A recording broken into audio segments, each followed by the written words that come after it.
이 험한 날씨 가운데 하나님의 예배로 나온 여러분에게 하나님의 은혜와 오늘 말씀을 통해 부어주시는 은혜가 충만하시길 다시 한번 예수님 이름으로 축원합니다. 아멘. 연말과 연초를 지나면서 계속해서 우리는 하나님의 말씀을 주일날 로마서를 또 금요일날 누가복음을 나누고 있는데 그저 누가복음 순서대로 나갈 뿐인데요. 있는 대로 순서대로 강의할 뿐인데 계속해서 두려워하지 마라, 염려하지 마라 라고 하시는 이 말씀을 우리는 읽고 있습니다. 저는 이 말씀이 하나님께서 오늘 우리 교회에게 주시는 믿음의 말씀이라고 받고 있습니다. 또 이어서 우리에게 주신 오늘 누가복음의 말씀 가운데 너희는 염려하지 말고 무엇을 먹을까 무엇을 마실까 염려하지 말고 오직 하나님의 나라를 구하라 라고 하는 이 말씀이 오늘 2020년을 당하는 우리에게 주시는 하나님의 말씀이라고 저는 분명히 믿고 받고 있습니다. 그래서 우리 교회 모두가 이 말씀을 믿음으로 받아들일 수 있기를 예수님 이름으로 축원합니다. 아멘. 누가복음 12장 22절에서 34절 말씀을 오늘 본문을 읽었는데요. 이 말씀 중에 핵심은 32절에 있습니다. 우리 믿음으로 다 같이 32절을 다시 한번 읽어보겠습니다. 시작. 두려워하지 말아라 적은 무리여 너희 아버지께서 그의 나라를 너희에게 주시기를 기뻐하신다. 다시 한번 읽겠습니다. 두려워하지 말아라 적은 무리여 너희 아버지께서 그의 나라를 너희에게 주시기를 기뻐하신다. 아멘.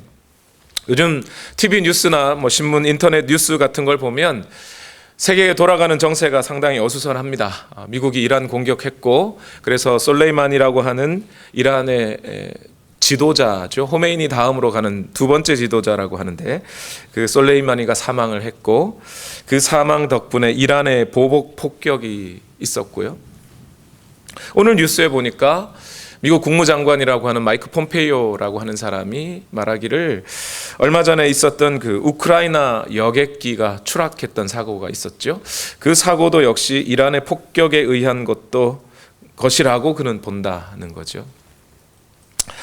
이런 사태 속에서 미국에 살아가고 있는 많은 사람들이 이거 어쩌다가 본토까지 이란이 공격하는 거 아닌가, 어쩌면 중동 지역에 있는 많은 이슬람 국가들이 연합해서 3차 대전으로 번지는 것은 아닌가, 아니면 핵전쟁으로 확산되는 거 아닌가 하는 이런 염려들이 사람들 마음에 많이 있는 것 같아요. 그런데 우리 삶을 가만히 들여다보면 우리 삶에는 이런 전쟁, 이런 소문만이 아니더라도 지금 우리 천장을 뚫고 들어오고 있는 이 천둥 소리처럼 자연재해나 또는 그것만이 아니더라도 우리 인생에서 이 지진이나 태풍과 같은 여러 가지 어려운 상황이나 곤경을 처할 때가 있습니다. 그런데 성경은 이러한 혼란스럽고 또 염려스러운 이런 상황 속에서 계속해서 성경이 하는 말씀은 뭐냐면 염려하지 말라예요. 염려하지 마라. 염려가 뭡니까, 여러분? 염려라는 것은 여러분 배들이 바다를 항해하다가 엔진을 끄고 나면 바다에 조류가 있어요. 흘러가는 물의 흐름이 있죠. 그 물의 흐름을 따라서 원하지 않는 곳으로 막 흘러갈 때가 있죠. 염려라는 것이 그런 겁니다. 성경이 말하는 염려라는 것은요, 사람이 자기 마음의 원래의 뜻과는 상관없이 불필요하게 또는 중요하지 않은 것에 자기 마음이 오래 머무르고 그것 때문에 걱정하고 마음이 아파지는 것, 그게 염려예요.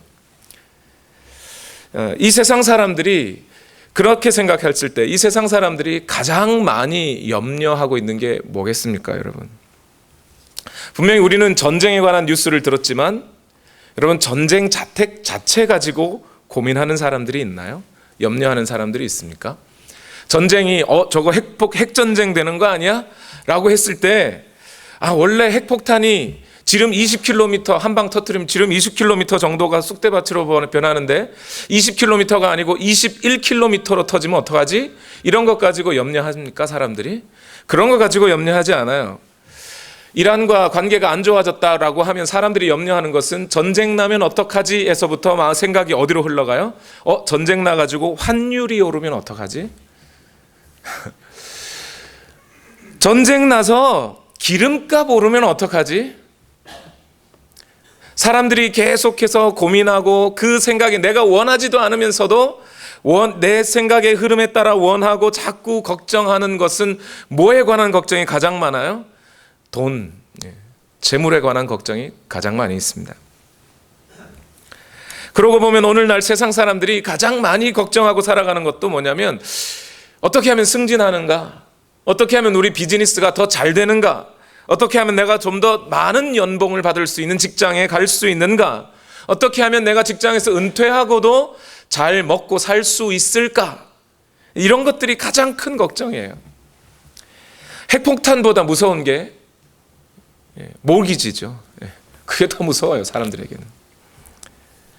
그런데 이 돈에 관한 고민에 대해서 가만히 생각해 보면 흥미로운 것이 한 가지가 있어요. 객관적으로 봐도 돈이 없는 사람들만 돈에 대해 고민하고 살아가는 줄 알았는데 알고 보면 저 정도면 그래도 먹고 살만 하잖아. 저 정도면 부유한 거 아니야 라고 생각하는 사람들도 사실은 돈 가지고 계속해서 고민하고 걱정하고 살더라는 겁니다. 지금 이 순간에도 여러분 교회에 와서 몸은 앉아 있지만 사실 돈 문제라 재물의 문제로 인생의 압박감을 느끼며 살아가는 분들이 있을 수 있습니다. 그렇죠? 아이들 대학 등록금 어떻게 내야 될지, 자녀들 결혼하면 그 결혼 자금은 어떻게 돼야 될지, 거기에 손주 나면 손주들 용돈도 줘야 되는데 65세 지나면 소셜연금 가지고 충분히 살아갈 수가 있나, 이런 문제들이 다 사람들의 마음속에 다 이렇게 압박감으로 자리 잡고 있더라는 거죠.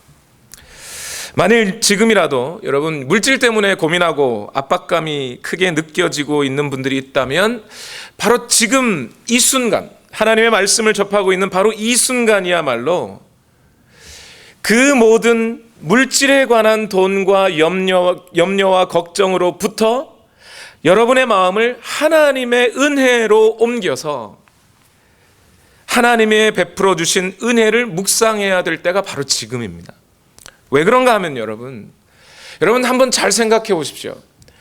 돈과 재물과 이런 것들에 대해서 염려하는 것이 단지 오늘뿐이었습니까? 5년 전에도 돈 문제 가지고 걱정했어요. 10년 전에도 돈 문제 가지고 걱정했고요. 제 기억을 더듬어 보면 15년, 20년 전에도 돈 문제 가지고 걱정하고 있었어요. 그런데 15년, 20년 전에 그렇게 걱정하고 살았는데 어쩌면 지금보다 훨씬 더 힘들게 살았고, 그때는 정말 앞이 캄캄해서 아무것도 보이지 않는 때가 있었고, 이러다가 여기서 죽는가 보다 할 때가 있었는데 그 시간들을 다 통과해서 지금 여기 우리는 이대로 앉아 있잖아요. 하나님께서 결코 우리를 굶기지 않으셨고 우리를 배고프게 만들지 않으셨다는 사실을 기억하면 지금 오늘 우리가 돈 문제나 재물의 문제로 먹고 사는 문제로 고민하고 걱정하고 염려한다는 것이 얼마나 불필요하고 중요하지 않은 것인가를 다시 한번 생각할 수 있다는 거예요. 그러니 여러분 이 시간이라도 잠시만이라도 여러분의 마음을 하나님의 은혜에다 맡겨두고 이 세상의 물질과 재물에 대한 염려는 좀 내려놓으시고 이 시간만이라도 과연 내가 하나님의 뜻을 이루며 하나님께서 우리에게 원하시는 것이 무엇인지를 생각하고 그 일을 위해 사는데 오늘 여러분의 마음에 초점을 맞추시기를 예수님 이름으로 축원합니다. 먼저 오늘 누가복음 12장 22절과 23절 말씀을 읽어보면 예수님께서 오늘 염려하지 마라, 두려워하지 마라 라고 하시는 말씀을 누구에게 하고 있으신지를 볼 수 있습니다. 22절 23절 다 같이 읽어봅시다. 시작. 예수께서 자기의 제자들에게 말씀하셨다. 그러므로 내가 너희에게 말한다. 목숨을 부지하려고 무엇을 먹을까 하고 걱정하지 말고 몸을 보호하려고 무엇을 입을까 하고 걱정하지 말아라. 목숨은 음식보다 더 소중하고 몸은 옷보다 더 소중하다. 예수님이 지금 많은 사람들, 군중들에 휩싸여 있었습니다. 그렇죠? 우리가 누가복음을 계속 읽고 있는데 12장에서. 그런데 예수님이 수많은 사람들이 있었고 먼저 제자들에게 어떤 말씀을 해주셨지요. 그러던 중에 한 사람이 손을 들고 일어나서 예수님과 대화할 기회가 있었습니다. 그 사람이 형과 나눌 유산을 형이 잘 자기에게 좀 더 많이 줄 수 있도록 하게 해달라고 랍비께서, 선생님께서 좀 가르쳐 달라고 부탁을 했어요. 거기에 대해서 삼가 모든 탐심을 경계하라 하시면서 예수님이 비유를 한 가지 말씀 주셨죠. 그러면서 어리석은 부자가 자기가 수확한 모든 것을 곳간에 드리고 배 두들기면서 이제 잘 먹고 잘 살아보자 하고 있을 때 만약 하나님께서 그에게 나타나서 네가 모은 모든 재산을 오늘 하나님께서 다 걷어가신다면 그 소유가 누구의 것이 되겠느냐 하면서 비유하셨던 말씀을 가르쳐 주셨어요. 그렇게 하신 다음에, 이거 결국 무리들에게 하신 말씀이죠. 그렇게 하신 다음에 오늘 22절 말씀에 보면 예수님이 제자들에게 말씀하셨다 그랬어요. 많은 무리가 있는들 중에 제자들에게 특별히 이 말씀을 하신 거예요. 그러니까 오늘 말씀은 물론 다른 무리들도 예수님의 이 말씀을 듣고 교훈을 얻어야 하겠지만 특별히 예수님은 제자들에게 초점을 맞추고 계시다는 거예요. 조금이라도 더 예수님 잘 믿어보고 조금이라도 더 하나님의 뜻대로 살아보고 조금이라도 더 신앙생활을 잘 해보려고 하는 사람들, 그 사람들에게 지금 예수님은 말씀하고 계시다는 거예요. 그래서 오늘 이 말씀은 이 시간 하나님 앞에 예배드리고 그래서 이 세상에 수많은 사람들이 예배로부터 멀어지고 하나님의 말씀으로부터 멀어져 가고 있을 때 나는 그래도 하나님의 말씀 붙들고 예배하면서 살겠다고 나온 여러분에게 예수님이 직접 하시는 말씀이라고 들으셔야 되는 거예요. 근데 이 예수님의 제자들 상황을 살펴보면 특별히 예수님 앞에 지금 모여있는 이 제자들은 대부분 12명의 제자를 말하는 겁니다. 물론 예수님의 제자 그룹 속에 70명도 있었고 500명도 있었어요. 그런데 지금 예수님의 이 상황 속에 보면 12명에게만 이야기하고 있는 것을 우리는 누가복음 쭉 읽어보면서 이야기를 말할 수 있어요. 그래서 32절로 아까 우리가 다시 한번 읽었을 때 32절 말씀에 보면 뭐라고 말씀하셨어요? 적은 무리들이요 이랬어요. 숫자가 적습니다. 수천 명이 모여 있는데 그 중에 12명 정도 되는 예수님의 제자들에게만 지금 말하고 계신 거예요. 그런데 그 12명의 제자들을 살펴보면 누구누구가 제자들 속에 있었어요? 베드로가 있었습니다. 그죠? 베드로라고 하는 사람의 직업이 뭐였어요? 어부입니다. 배가 2척 정도는 있었던 사람으로 보이고요. 갈릴리 어부들 중에서도 그래도 비교적 안정적으로 수입이 있는 사람으로 보입니다. 베드로는. 그런 베드로에게 예수님이 뭐라고 하셨어요? 나를 따라오너라. 베드로는 자기가 갖고 있던 배와 그물을 버리고 예수님을 따랐습니다. 그리고 야고보와 요한이라고 하는 베드로 동네 친구가 있었겠죠. 이 사람들도 갈릴리 어부예요. 그런데 이 야고보와 요한의 아버지의 직업이 역시 어부였던 것 같아요. 이 야고보와 요한은 아버지가 대대로 물려주고 있는 그 직장, 어부라고 하는 직장도 버리고 따라 나섰어요. 또 예수님의 제자들 가운데 우리 앞에서 봤던 제자 중에 또 한 명이 있어요. 마태라는 제자가 있었죠. 그 마태라는 제자는 직업이 뭐였습니까? 세리예요. 비록 나라의 사람들, 이스라엘 사람들의 세금을 받아 로마에게다 바치는 그런 직업이긴 했지만 돈 버는 걸로 생각하면 아주 잘 벌 수 있는 직업이었습니다. 그러고 보면 이런 예수님의 제자 그룹에 속하는 이 사람들은 어떤 사람들이에요? 예수님의 말씀을 따르고 예수님과 같은 삶을 살아가기 위하여 자기의 모든 직장을 다 버리고 오늘날로 말하면 풀타임 사역자가 되겠다고 헌신한 사람들이에요. 세상의 물질과 명예와 권력 다 내려놓고 예수님 따르려고 했던 사람들이라는 거죠. 그런데 이 예수님을 그렇게 따르려고 했던 사람들을 앞에다 두고 예수님이 지금 뭐라고 말씀하시고 있어요? 먹고 마시는 문제 가지고 두려워하지 마라. 그 얘기는 뭐예요? 그들에게도 역시 먹고 마시고 입고 사는 문제로 두려움이나 염려가 있었다는 거예요? 없었다는 거예요? 있었다는 거죠. 있었기 때문에 그 얘기를 하시는 거죠, 예수님이. 여러분, 이 말씀을 잘 기억하세요.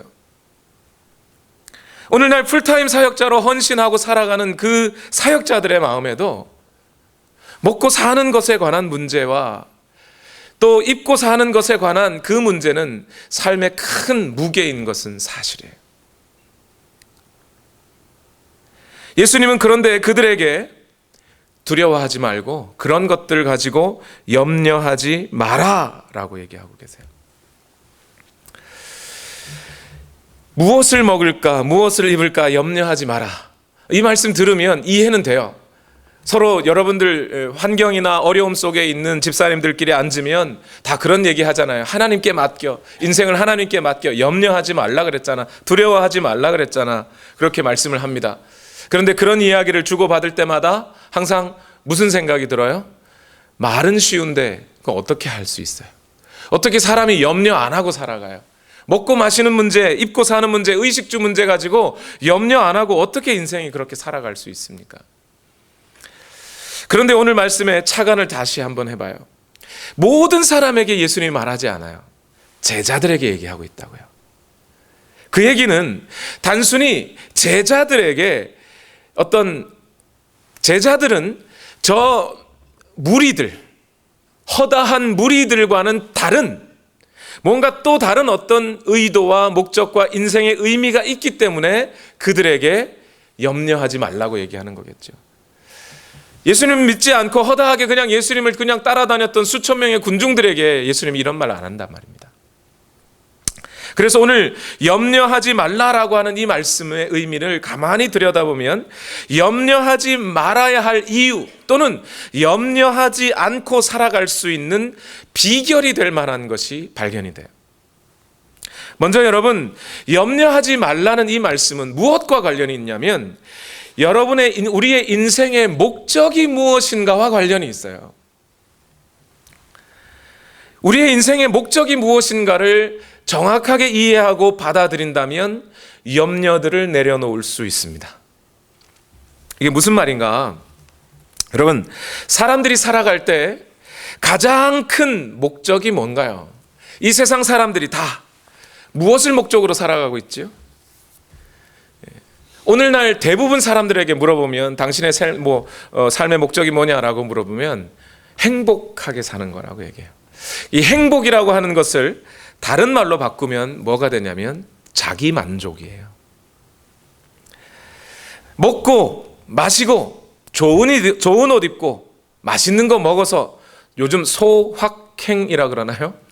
큰 행복보다는 소소하지만 확실한 행복 얻겠다 뭐 이런 뜻이죠. 그게 인생의 목적으로 살아갑니다. 다시 말해서 맛있는 거 먹고 마시고 즐기면서 내 만족, 나를 만족시키겠다라는 것이죠. 그리고 먹고 마시는 문제뿐만이 아니라 사실은 인간이 하는 행동 중에 남을 위해 하는 행동이라고 보여지는 것들 역시도 알고 보면 최종적으로는 자기 만족을 위한 것일 때가 많습니다. 이웃에게 베푸는 것, 그것도 뭐 하는 거죠? 베푸니까 더 나 자신에게 만족스러워져. 내가 기특해져요. 행복해져요. 그래서 베풀어. 자녀를 잘 되라고 모든 것 다 쏟아서 자녀 키웁니다. 그게 자녀를 위한 것처럼 보이지만 알고 보면 뭐예요? 그렇게 잘 키워서 아이들이 잘 된 것 보면 내가 만족스럽죠. 그래서 그 행동을 하는 거예요.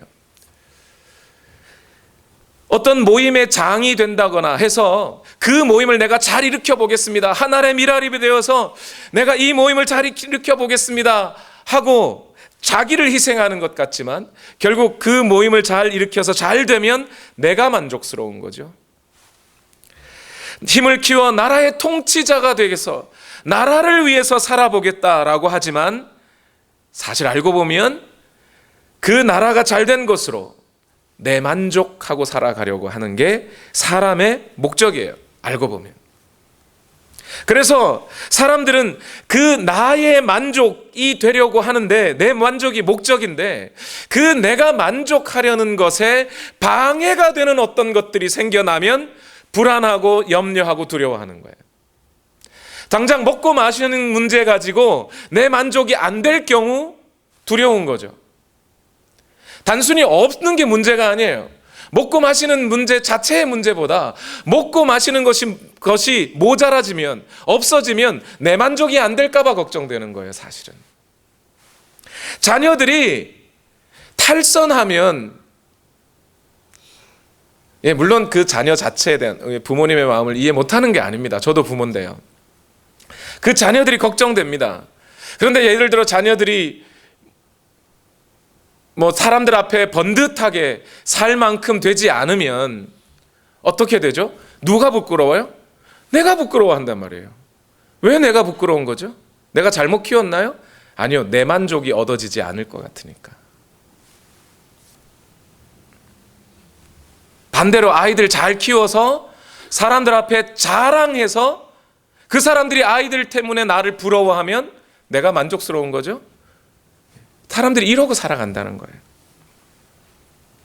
오늘 예수님은 제자들에게 두려워하지 마라, 염려하지 마라 라고 말씀하시는 것은 바로 이 삶의 목표가 과연 너는 누구를 만족시키기 위해 살아가고 있는 것이냐를 묻고 계신 거예요. 예수님의 참된 제자는 자기 만족 말고 더 중요하고 더 소중한 삶의 가치와 목표가 있다는 거예요.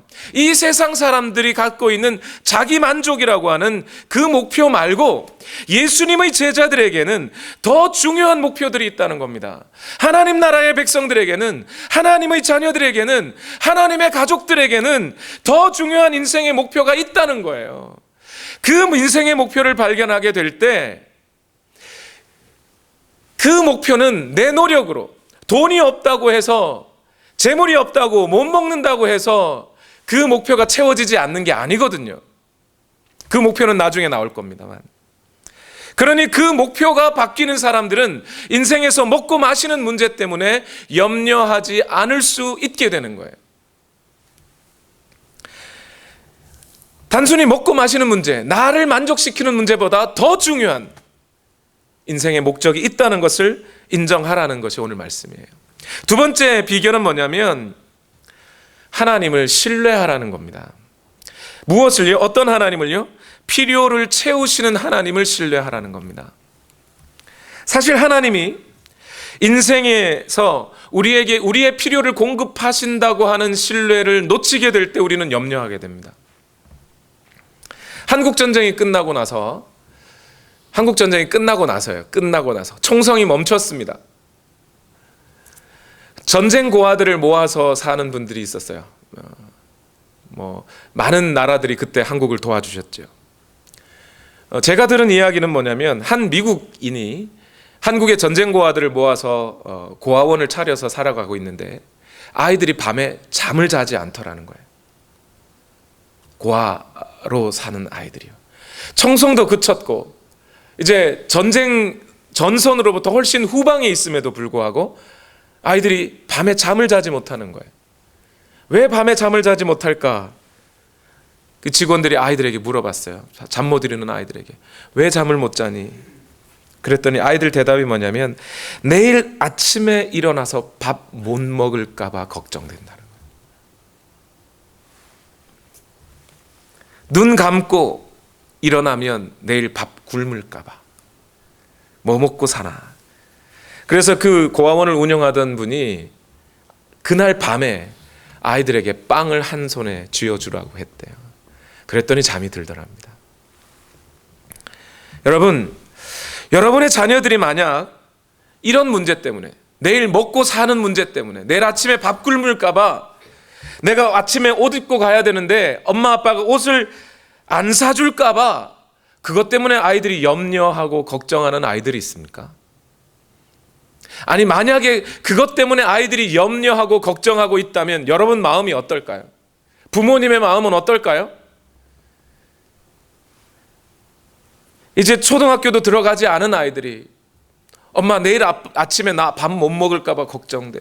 내일 아침에 입을 옷이 없을까 봐 걱정돼. 그러면 여러분 마음이 편하십니까? 하나님도 똑같다는 거예요. 오늘 우리가 먹고 사는 문제 가지고 계속 고민하고 내일 뭐 먹고 살까? 은퇴하면 뭐 먹고 살까? 아이들 어떻게 먹여 살릴까? 이것 가지고 고민하고 걱정하고 있으면 하나님 아버지의 마음이 찢어지는 거예요. 그건 내가 다 입혀주고 먹여준다니까. 너는 왜 그걸 걱정하고 있니? 하나님이 지금 그 이야기를 하고 계시는 거예요. 그런 의미에서 여러분, 만약 아이가 내일 아침 밥 못 먹을 거 걱정한다면, 내일 아침에 입을 옷을 걱정하고 있다면, 여러분 부모님은 그 아이의 염려와 걱정을 무엇으로 받아들일 수 있을까요?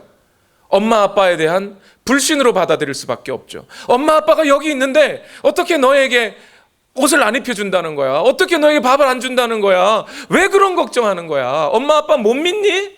이렇게 되지 않겠어요? 하나님 앞에도 똑같다는 거예요. 우리가 하나님 앞에 내일 먹고 마시고 살 문제를 가지고 고민하고 걱정하고 그것 때문에 염려하고 있다면 하나님은 어떻게 받아들이신다는 거예요? 너 나 못 믿니? 그래서 존 파이퍼 목사님은 이런 얘기를 하셔요. God is most glorified by us when we are satisfied in Him. 하나님은 우리가 그분으로 만족할 때, 그분만으로 만족할 때 가장 크게 영광을 받으신다. 내가 하나님 한 분만으로 만족합니다. 다른 어떤 것을 요구하거나 다른 어떤 것에서 은혜를 찾지 아니하고 오직 하나님께만, 그리고 하나님만으로 만족하고 살아갑니다. 그러하실 때 하나님이 가장 크게 기뻐하시고 영광을 받으신다는 거예요. 여러분, 하나님이 어떤 분인지 알고 하나님이 어떤 분이신지를 분명하게 인식하고 사는 사람들의 생각 속에 염려와 걱정이 끊어지게 된다는 걸 아십시오. 하나님이 어떤 분이신가요? 시편 2편 7절과 8절 말씀을 다 같이 읽어봅시다. 시작. 나 이제 주님께서 내리신 칙령을 선포하노라. 주님께서 나에게 이르시기를 너는 내 아들, 내가 오늘 너를 낳았다. 내게 청하여라. 뭇 나라를 유산으로 주겠다. 땅 이 끝에서 저 끝까지 너의 소유가 되게 하겠다. 또 시편 121편 1절과 2절 말씀 읽어봅시다. 시작. 내가 눈을 들어 산을 본다. 내 도움이 어디에서 오는가? 내 도움은 하늘과 땅을 만드신 주님에게서 온다. 그러니까 어떡하라고요? 두려워하지 말라고요. 하나님이 땅 끝까지 창조하신 하나님이라니까요. 먹고 마시는 문제에 대해서 하나님이 분명히 해결해 주신다는 겁니다. 알려주신다는 거예요. 공급해 주신다는 거예요. 그러니 그것 가지고는 염려하지 말라는 겁니다. 뿐만 아니라 하나님은 어떤 분이세요? 하나님은 자녀들에게 주는 것을 기뻐하시는 하나님이세요. 누가복음 12장 32절 말씀 다 같이 읽어봅시다. 두려워하지 말아라. 적은 무리여, 너희 아버지께서 그의 나라를 너희에게 주시기를 뭐 하신다고요? 기뻐하신다. 우리는 우리 지갑에서 1불이라도 다른 사람이 내 지갑에서 훔쳐가면, 사기쳐서 뺏어가면 분하고 억울하고 화나요. 그런데 내 자녀 때문에 1000불이라도 쓰고 10,000불이라도 쓰면 기뻐요. 그게 부모의 마음 아닙니까? 하나님이 우리에게 그러하시다는 거예요. 하나님은 그 자녀에게 공급하실 것을 공급하신다는 겁니다. 그러니 오늘 여러분이 살아가면서 모든 먹고 사는 문제와 관련되어 오늘 여러분들이 잘 먹고 잘 살고 계시다면, 굶어 죽지 않고 살아가고 있다면 이것은 내가 노력해서 내가 얻어 가진 게 아니라, 지난 시간에 말씀드렸죠. 사람은 자기가 노력해서 얻은 것이 있으면 그게 자기 건 줄 알아요. 근데 그렇지가 않단 말입니다. 그 모든 것은 누가 공급하신 거라고요? 하나님이 공급하신 거라는 거예요. 그래서 연말이 되면 우리는 바로 이 고백을 해야 되는 거예요. 하나님, 하나님의 은혜 없이 나는 지금까지 살지 못했습니다. 연초에 되면 이 고백을 하는 거예요. 은혜로 살아가겠습니다. 그런데 목사님, 그럼에도 불구하고 여전히 삶에 힘들고 고통스러운 경우가 있잖아요. 먹고 살기도 힘들어서 정말 힘들어지는 경우가 있잖아요. 그 하나님이 공급해 주시지 않아서 그런가요? 이렇게 질문하실 수 있습니다. 그래서 예수님이 제자들에게 또 그런 이 제자들이 이야기를 할까봐 염려하지 말라는 예수님의 이 말씀을 확신시키고자 예수님이 두 가지 비유를 들어주십니다. 먼저 누가복음 12장 24절 시작. 까마귀를 생각해 보아라. 까마귀는 씨를 뿌리지도 않고 거두지도 않고 또 그들에는 곳간이나 창고도 없다. 그러나 하나님께서 그들을 먹여주신다. 너희는 새보다 훨씬 더 귀하지 아니하냐. 저 하늘의 새를 봐라. 씨를 심은 것도 아니고 가을이라고 돼서 거둔 것도 아니고 곳간에 들여서 거둔 것을 저장한 것도 아닌데 그들 다 먹고 살고 있지 않냐? 그러면서 예수님이 말씀하시는 거예요. 그거 다 뭐 하신 거라고요? 하나님이 입히고 먹이신 거라는 거예요. 이 세상에 존재하는 그 동물들도 하나님이 먹이고 입히셨기 때문에 거기 존재하고 있다는 겁니다. 그러면서 말씀하시는 거예요. 하늘을 나는 새들도 그러한데 하물며 너희일까 보냐? 하물며 하나님의 자녀들일까 보냐? 너희의 아버지께서 너희를 먹이시지 않으시겠느냐? 그런데 좀 더 가만히 생각해 보면 하필이면 예수님이 하늘을 나는 새도 이렇게 얘기하면 좋을 텐데 하늘을 나는 까마귀도 이렇게 얘기하셨어요. 왜 까마귀일까요? 까마귀는 어떤 동물이에요? 부정한 동물이에요? 정한 동물이에요? 부정한 동물이에요. 레위기 11장에 보면 예수님이 그 부정한 동물을 예로 들면서 이 부정한 동물까지도 하나님이 먹이신다면 하나님이 태초부터 택하여 세우신 나의 자녀들을 어찌 먹이시지 않으시겠느냐? 어찌 입히시지 않으시겠느냐? 그러니 그것 가지고는 걱정하고 염려하지 마라 이 얘기를 하시는 거예요. 그런데 오늘날 교회 안에 많은 성도님들이 하나님의 이 사랑에 대해서 자신 있게 대답하시는 분들이 없어요.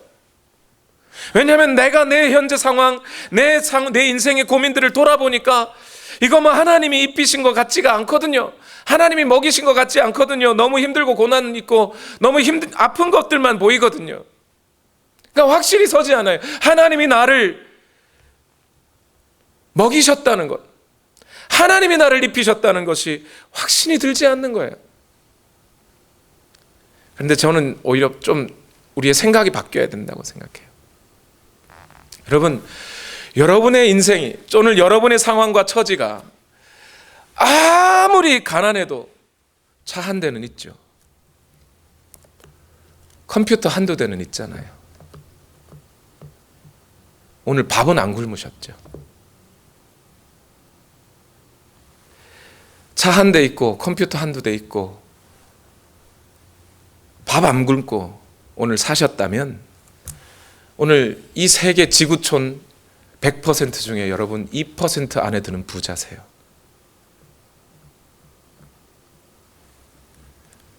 아직도 컴퓨터 한 대 만져보지도 못한, 이름도 들어보지 못한 사람들 많고요. 문명의 이기로 우리가 아주 잘 사는 나라에 속해 있어서 그렇지 그런 것 하나 누리지 못하는 사람들 얼마나 많은지 모릅니다. 그래서 우리 자신의 상황을 돌아보고 왜 하나님이 나는 먹이시지 않나, 왜 하나님이 나는 살리시지 않나라고 걱정한다면 그것은 믿음이 없는 연고예요. 하나님이 살리시고 계시다는 믿음이 없다는 거예요. 믿음이 없어서 그 염려가 생긴 것이지 현재 상황이 나빠서 염려되는 게 아니에요. 염려는 사단이 우리에게 감정을 불어넣은 거예요. 염려는 하나님을 향한 불신의 또 다른 표현인 거예요. 그래서 오늘 누가복음 12장 25절 26절에 이렇게 말씀하는 겁니다. 다 같이 읽어봅시다. 너희 가운데서 누가 걱정한다고 해서 제 수명을 한순간인들 늘릴 수 있느냐? 너희가 지극히 작은 일도 못하면서 어찌하여 다른 일을 걱정하느냐? 여러분, 누가복음 12장 25절과 26절 말씀에 이 말씀의 이 두 구절의 핵심은 뭐예요? 염려한다고 키가 자라냐? 이렇게 물었어요. 염려라는 것이 어떤 일을 이룰 수 있다 없다? 없다. 그럼 반대로 하나님 우리 복음서 가운데 염려 말고 반대로 어떤 일이든지 이룰 수 있다라고 하는 개념 하나가 있어요. 지금 우리 25절 26절의 말씀과 정반대되는 어구로 쓰여진 구절들이 있어요. 염려하고 걱정한다고 어떤 일을 이룰 수 있느냐 하셨던 예수님이 똑같은 어투로 뭐라고요? 겨자씨 하나일 만한 믿음이라도 있으면 이 산을 바다에 떨어뜨리오라 해도 떨어진다. 어떤 일이든지 이루어질 수 있다. 그런 얘기 하셨죠. 그러니까 지금 예수님이 하시는 말씀은 염려와 뭐가 반대되는 거라고요? 믿음이라는 것이 반대되는 거예요. 오늘 우리 안에 염려가 있다면 우리 안에 뭐가 없다고 보셔야 돼요? 믿음이 없다고 보셔야 돼요. 믿음이 있다면 염려는 사라진다는 겁니다. 그러니 지금 예수님은 염려하는 사람들에게 염려 자체를 경계하고 경고하는 것 정도가 아니라 너희 안에 믿음이 있는지 확인하라고 자꾸 확인하고 계신 거예요. 그래서 오늘 저와 여러분이 2020년을 살아가면서 계속해서 기억하고 외우고 암송했으면 좋은 말씀이 한 가지가 있어요. 빌립보서 4장 6절과 7절 말씀입니다. 다 같이 읽어봅시다. 시작. 아무것도 염려하지 말고 모든 일을 오직 기도와 간구로 하고 여러분이 바라는 것을 감사하는 마음으로 하나님께 아뢰십시오. 그리하면 사람의 헤아림을 뛰어넘는 하나님의 평화가 여러분의 마음과 생각을 그리스도 예수 안에서 지켜줄 것입니다. 뭐라고요? 염려하지 말고 뭐 하라고요? 기도하라고요. 걱정하지 말고 뭐 하라고요? 감사하라고요. 우리의 상황이 나빠서 염려하는 게 아니라고요. 객관적으로 봐서 저와 여러분의 상황이 나쁘지 않습니다.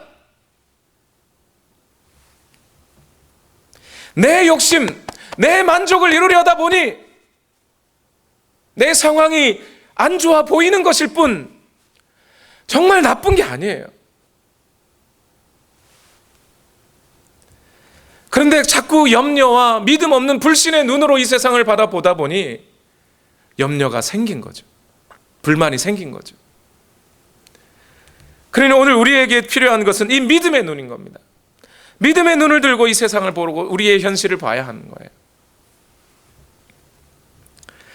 두 번째 비유가 누가복음 12장 27절과 28절에 나오는데요.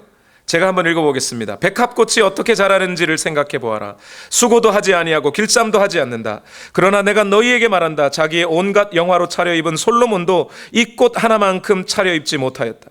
믿음이 적은 사람들아, 오늘 들에 있다가 내일 아궁이에 들어갈 풀도 하나님께서 그와 같이 입히시거든 하물며 너희야 더 잘 입히시지 않으시겠느냐. 처음에 까마귀 비유는 뭐에 관한 거예요? 먹고 사는 문제. 이 백합화 비유는 어떤 거예요? 입고 사는 문제, 의식주의 문제예요. 이 들판에 핀 꽃들도, 까마귀처럼 부정한 동물도 하나님이 먹이시고, 오늘 활짝 핀 꽃이 내일이면 어떻게 돼요? 시들어서 아궁이에 들어가요. 그 아궁이에 들어갈 어떤 꽃이라는 거예요? 아무 쓸데없는 아주 일시적인 존재, 그 존재조차도 하나님이 입히셨다는 거예요. 꽃이 아름다운 것은 그 꽃 자체가 아름다운 것보다 하나님이 입히셨다는 생각을 하라는 거죠. 그 하나님이 입히셨다는 것을 알 때에 오늘 우리도 입고 사는 문제 염려하지 말라는 겁니다. 그러니 지금 예수님은 한정 짓고 계세요. 무엇에 관한 염려하지 말라고요? 의식주, 먹고 살고 입고 사는 문제를 염려하지 마라. 하나님이 다 하신다.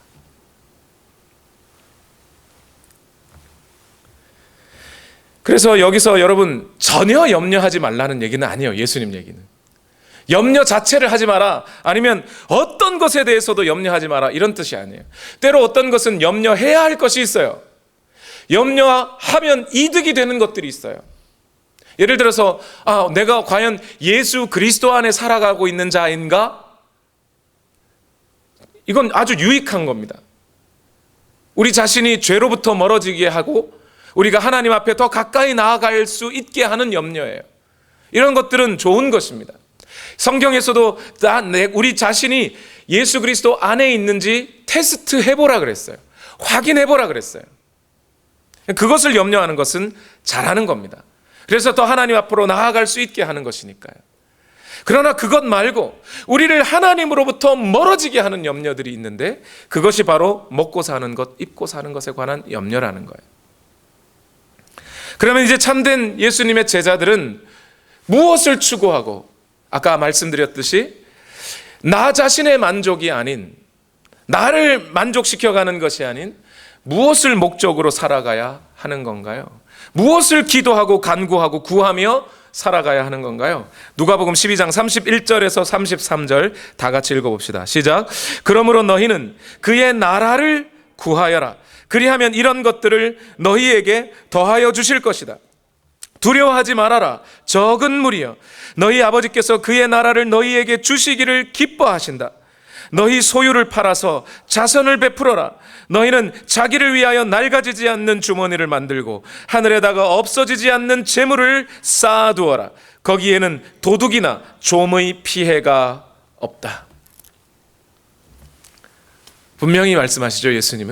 예수님의 제자들이 무엇을 구하고 무엇을 추구하고 무엇을 목적으로 살아가야 하느냐 하면 하나님의 나라를 목적으로 삼아야 한다는 겁니다. 하나님의 나라를 목적으로 삼는다는 것은 무슨 뜻인가요? 하나님의 통치가 임하게 되는 것을 말해요. 우리 마음에서부터 하나님이 통치하시고, 여러분의 가족들이 뭘 먹고 살까, 뭘 입고 살까가 아니라 여러분의 가정을 하나님이 통치하고 계시는가에 관심을 가지라는 거예요. 여러분의 직장에서도 내가 어떻게 하면 더 많은 돈을 벌까, 어떻게 하면 내가 다른 사람을 속여서라도 더 큰 이윤을 볼까, 거기 걱정하지 말고 그 직장을 통해 하나님의 통치가 흘러갈 수 있는 것인가를 기억하고 생각하고 거기에 관심을 갖고 목적을 두라는 거예요.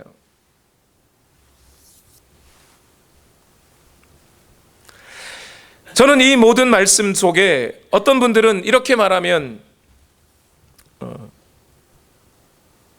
목사가 헌금 강요하나 보다 이렇게 생각하실지 모르지만, 저는 분명히 이 말씀 속에 헌금도 들어있다고 분명히 믿습니다. 너희 소유를 팔아서 자선을 베풀라 그랬어요. 그 소유 뭐 하려고 했던 거예요? 제자들이 그 소유가 뭐였던 거예요? 예수님 앞에 있는 제자들에게, 다른 거 다, 자기 직장 다 버리고 나온 예수님의 제자들에게 너희 소유를 팔아서 자선을 베풀어라, 구제하여라, 이렇게 얘기하고 계세요. 그게 무슨 말씀이에요? 분명히 그 사람들은 직장을 버리고 예수님 따라 나온 사람들이에요. 그럼에도 불구하고 자기의 것을 다 혹시나 꼽을 쳐둔 거 있으면 그것 가지고 의지해서, 그러면 요거라도 갖고 있다가 나중에 예수님이 돌아가시거나 예수님과 함께 하지 못할 때 나 요거 가지고 은퇴해서 먹고 살아야지, 그거 다 팔으라는 거예요. 지금 예수님은 그렇지 않아요? 예수님의 제자들에게 하실 말씀 아닙니까? 그렇다면 오늘날 교회에 출석하고 있는 많은 하나님의 백성들에게 이 예수님의 말씀은 당연히 헌금하라는 것 말고 또 다르게 어떻게 적용되겠습니까? 뿐만 아니라 그의 나라를 구한다 하는 것, 이것은 전도와 선교에도 마찬가지로 적용되는 말씀이에요. 여러분의 개인뿐만 아니라 여러분의 가족과 직장과 일터와 학업이 하나님의 통치가 임하려면 거기에 하나님의 말씀이 임해야 되고, 하나님의 사역자들이 전도와 선교를 이루어주지 않으면 안 돼요. 예수님 믿지도 않는 사람에게 어떻게 하나님의 통치가 임한다고 할 수 있습니까? 그래서 돈을 보지 아니하고 하나님의 뜻을 따라 하나님의 말씀을 선포하고 전도하는 그 모든 일들에 자기의 것을 드리라는 거예요. 이제 이 제자들이, 예수님 앞에 있는 이 12제자들이 앞으로 예수님 하나님의 교회를 세워가고 그 교회를 통해 땅끝까지 주의 복음을 증거하는 일을 할 사람들 아닙니까? 그들에게 예수님이 말씀하시는 거예요. 너희는 하나님의 나라를 구해라. 그 하나님의 나라가 임하는 것을 위해 너희 소유를 팔아서라도 구제하고 선교하고 전도해라. 그 얘기를 하고 계신 거잖아요. 중국 내지 선교의 아버지, 현대 선교의 아버지라고 하는 허드슨 테일러라는 분이 있어요. 이분이 돈을 생각하고 돈 때문에 선교를 결정하려 했다면 도저히 할 수 없는 결정이에요, 여러분. 그 당시 대부분의 선교사들이 중국 해변가에 머무르고 살았어요. 허드슨 테일러가 중국에 도착해서 보니 다 그러고 살았거든요. 안 된다. 이렇게 해가지고는 중국 사람들을 전도 못한다. 결단하고 중국 내륙으로 들어가기 시작했어요. 중국 내륙으로 들어간다는 얘기는 무슨 뜻인지 아세요? 영국이나 미국으로부터 들어오는 선교 자금을 받지 못한다는 의미예요. 거기까지 돈이 전달될 수가 없는 상황이거든요. 해변가에서는 가능하지만 과감하게 결단하고 들어갔어요. 그리고 수천 명의 사람들을 하나님의 뜻에 따라 먹여 살렸어요. 그리고 중국이 공산화되면서 많은 선교사들이 거기서 중국에서 나오게 되었을 때 허드슨 테일러의 뒤를 이어 중국 내지 선교를 했던 사람들은 후퇴하지 않게 되었습니다. 왜요? 그들은 돈을 의지하지 않았기 때문에. 하나님이 그 자리에서 공급하시는 하나님의 은혜를 믿고 살았기 때문이죠. 그러니 여러분, 오늘 이 시간 여러분 앞에 말씀드립니다. 2020년을 열어가는 여러분, 여러분의 개인의 문제로, 가정에 먹고 사는 문제로 뭘 먹이고 살을까? 은퇴하면 뭐 할까? 너무 걱정하지 마세요. 염려하지 마세요. 그런 것들이 우리에게 그 어떤 일도 이루어질 수 없습니다. 정작 염려하고 근심하고 걱정해야 하는 것은 오늘 내가 하나님의 말씀의 뜻대로 살아가고 있는가? 하나님께서 정말 내 인생에 원하시는 것이 무엇인가? 오늘 내가 말하고 행동하는 이 모든 것 속에 하나님께서 내게 원하시는 것이 무엇인가? 거기에 좀 더 고민하시고 그것에 대해서 더 걱정하시고 내 형제 자매는 잘 먹고 잘 살아가고 있는가? 그 형제 자매의 일들로 내가 무엇을 해줄 수 있나? 그들에게 베풀어 줄 수 있는 사랑은 무엇인가? 그런 것을 좀 염려하십시오. 그것이 더 하나님이 원하시는 일이에요. 마지막으로 이 말씀을 드리고 마치려고 합니다. 저도 이 말씀을 준비하면서 지나온 시간들을 좀 돌아봤습니다. 신대원 시절 신대원에 들어가서 1학년 지나면서 제 친구하고 제 마음에 계속 부푼 꿈으로 갖고 있었던 것이 유학 가자였어요. 내가 잘 되는 거 사실 그렇게 중요하지 않았습니다. 정말요. 여러분 앞에 말씀드리는데 그저 그 현실을 좀 탈피해보고 싶은 마음이 좀 컸어요. 저는 그러면서 하나님의 말씀을 배우고 유학을 하려고 했는데 돈이 없어요. 돈만 보면 못해요. 그 당시 제가 교회에서 받았던 월급이 60만 원, 70만 원 이랬는데 먹고 살 그 60만 원, 70만 원 풀타임으로 사역했는데도요. 60만 원, 70만 원 받아가지고 뭘 저금하고 무슨 유학 자금을 댑니까? 말도 안 되는 소리죠. 그냥 하나님께서 먹고 살게 해주실 거라고 믿고 그냥 감행했어요. 비행기 티켓 살 돈도 사실 별로 없었습니다. 우리 가족들이, 친척들이 준비해 주신 돈 얼마에 그거 모아서 뒷돈, 둔 돈 가지고 왔어요. 유학하면서 살아도 수지타산을 맞춰보면 도저히 분명히 수입은 없어요. 누가 돈 주는 게 아니니까 학생 생활하는데 지출은 달에 2,000불씩 나가야 돼요. 그렇지 않고는 살 수가 없는데 그런데 돌아보고 아무리 생각해도 지금 돌아봐도 10몇 년이 지났는데 저 아직 살고 있어요.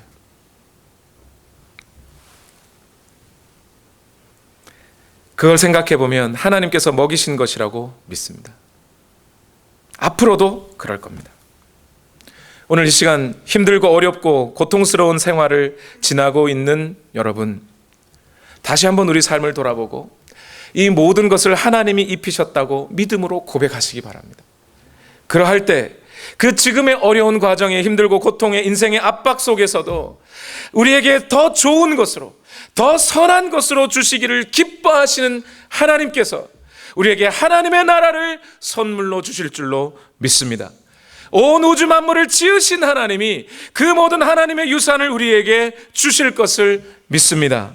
그것을 바라며 오늘 현실에서 오는 모든 환난과 고난 속에서도 여전히 믿음 버리지 않고 살아가시는 여러분 되시길 예수님 이름으로 축원합니다. 우리 시간 이 찬양을 하나님께 올려드렸으면 좋겠습니다. 은혜 아니면 살아갈 수가 없네. 믿음으로 고백합시다. 나의 호흡도 주님이 주신 것입니다. 나의 모든 재물도 하나님이 허락해 주신 것입니다. 먹게 해주신 것이에요. 입혀주신 것이에요. 이것을 고백할 때 비록 세상이 주는 평안이나 세상의 위로가 내게 없어도 주님 믿고 살아갈 수 있습니다. 감사할 수 있습니다. 우리 믿음으로 고백합시다. 은혜 아니면 살아갈 수가 없네.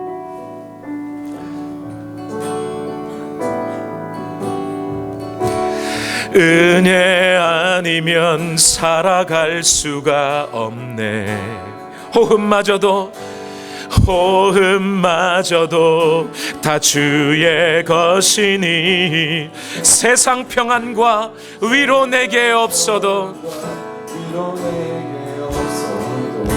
예수 오직 예수뿐이니 믿음으로 다 같이 고백합니다.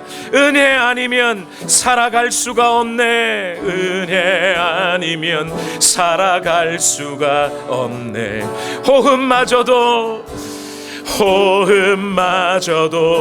다 주의 것이니 세상 평안과 위로 내게 없어도 예수 오직 예수뿐이네. 아멘. 크신 계획 다 볼 수도 없고 크신 계획 다 볼 수도 없고 작은 고난에 지쳐도 주께 묶인 나의 모든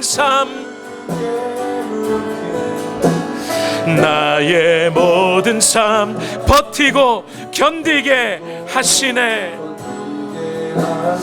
다시 고백합니다. 크신 계획 다 볼 수도 없고 작은 고난에 지쳐도 주께 묶인 나의 모든 삶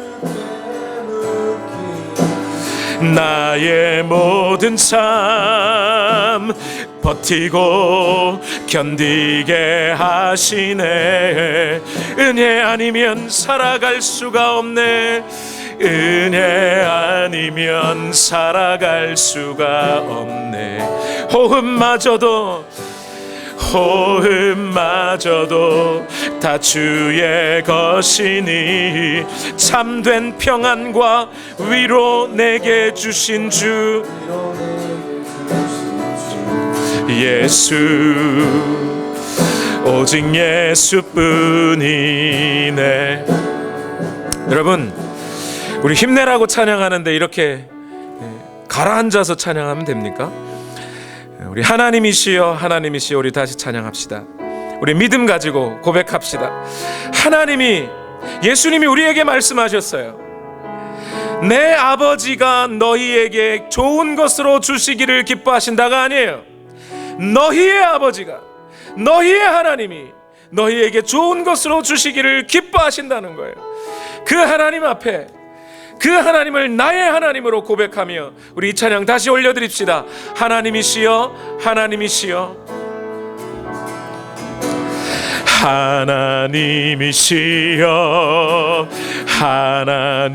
하나님이시여 주는 나의 하나님이시로다. 나의 몸과 마음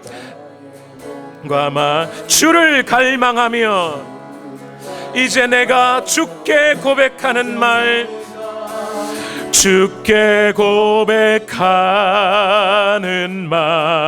여호와는 나의 힘이요 여호와는 나의 구원이시니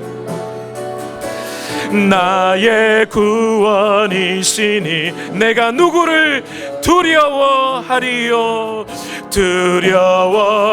찬양하리요.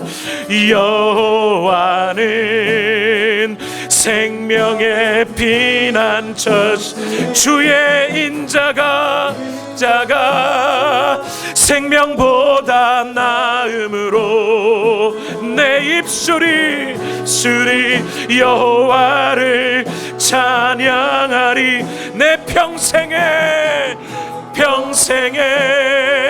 주를 찬양하며 주의 이름으로 내 손. 여호와는 나의 힘이요, 여호와는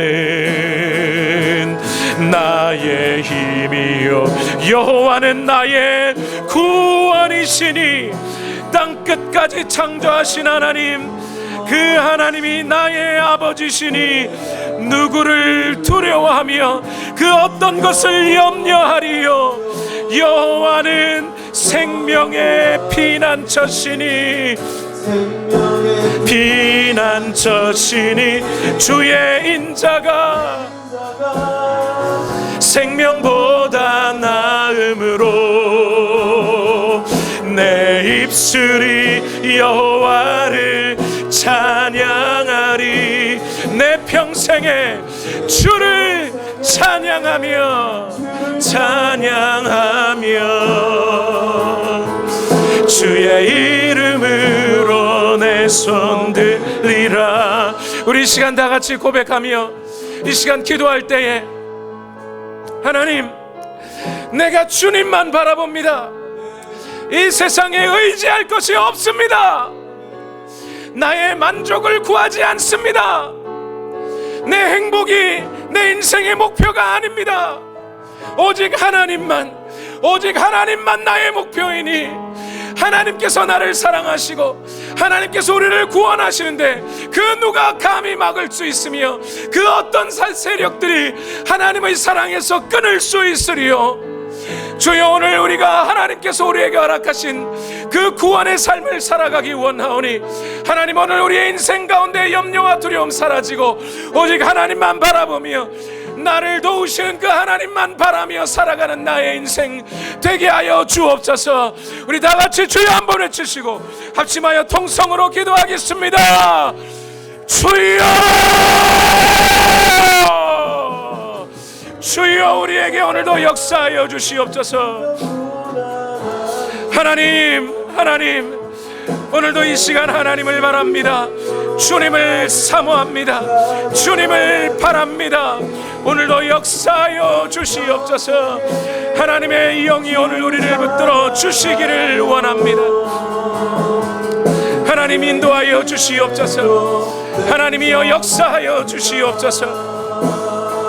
아버지, 오늘도 인도하여 주시기를 원하오니, 하나님, 오늘도 역사하여 주시기를 원하오니, 주의 말씀이 오늘 우리를 붙들어 주시기를 원합니다. 하나님이여, 역사하여 주옵소서. 오직 예수 그리스도 주님이 오늘도 하나님을 바라기를 원하시니, 오늘 우리의 마음은 하나님께 고정되고, 오늘 내게 어떤 시련과 환난과 어려움과 두려움이 닥쳐온다 할지라도 하나님을 향한 믿음에서 내가 떠나지 아니하고 오직 하나님만 바라며 하나님만 예배하며 살아가기 원하오니, 주여, 오늘도 역사하여 주셨어요. 오늘도 하나님의 통치가, 하나님의 말씀이 오늘 우리 삶을 지배하시고 하나님의 은혜 속에 살아가는 우리가 되게 하여 주시옵소서. 하나님, 인도하여 주시기를 원합니다. 주여, 역사하여 주시옵소서. 하나님의 나라와 그 일들을 사모하며 오늘도 이 땅에 하나님의 통치가 임하기를 원하고, 우리의 자녀들에게, 우리 가족들에게 오늘 우리 삶에 오직 하나님의 은혜가 임하기를 원합니다. 주여, 역사하여 주시옵소서. 하나님, 인도하여 주시기를 원하오니 오늘도 역사하여 주시기를 원합니다. 아버지, 오늘도 모든 것을 하나님께서 역사하시고 채워주시기를 원하오니 오늘도 하나님의 말씀만이 오늘 우리를 붙들어 주시옵소서. 하나님, 역사하여 주시옵소서. 우리 이 시간 오늘 우리에게 주시는 예수 그리스도의 참된 제자들이, 하나님의 자녀들이 무엇을 바라고 무엇을 추구하며 살아가야 하는지 오늘 예수님은 우리에게 분명히 말씀하셨습니다. 하나님의 나라를 구하라. 하나님의 통치가 임하는 것을 위하여 구하라. 거기에 너의 모든 목적을 두고 거기에 너의 소유를 바치라. 예수님이 지금 그 얘기를 하고 계세요. 오늘 여러분의 심령 가운데 하나님이 통치하시도록, 오늘 여러분들의 자녀의 삶에 하나님이 다스리시도록, 여러분의 가정에 하나님의 나라가 임하도록, 여러분의 직장 가운데 하나님의 말씀이 선포되도록, 하나님을 알지 못하는 이 세상이 하나님의 나라로 바뀌어가는 그 일들을 위하여 오늘 우리의 삶을 드리라는 거예요. 그러한 것이 우리의 삶의 목표가 되었을 때에는 우리 앞에 염려가 있을 수가 없어요. 먹고 사는 문제가 두려움이 되지 아니하여 우리 시간 하나님 앞에 간구합시다. 주여, 내가 초점을 분명히 맞추고 표대를 분명히 하고 그렇게 하나님의 나라를 구하며 하나님의 나라가 임하는 그것을 위하여 오늘 구할 때에 하나님 나를 입히시고 먹이시며 우리의 필요를 채우시는 하나님이심을 분명히 신뢰하고 끝까지 주님을 의지하며 나아가게 하여 주옵소서. 주님을 신뢰하는 자로 살게 하옵소서. 우리 다시 한번 주여 한번 외치시고 합심하여 통성으로 기도합니다. 주여, 주여, 오늘 내 마음이 타락하였습니다. 오늘 우리 마음이 타락하였습니다. 내 마음이 어디에 있었습니까? 내 소망이 어디에 있었습니까? 하나님의 나라가 우리 가정에 임할 때, 하나님의 통치가 우리의 가정에 임할 때에 먹고 사는 문제, 입고 사는 문제가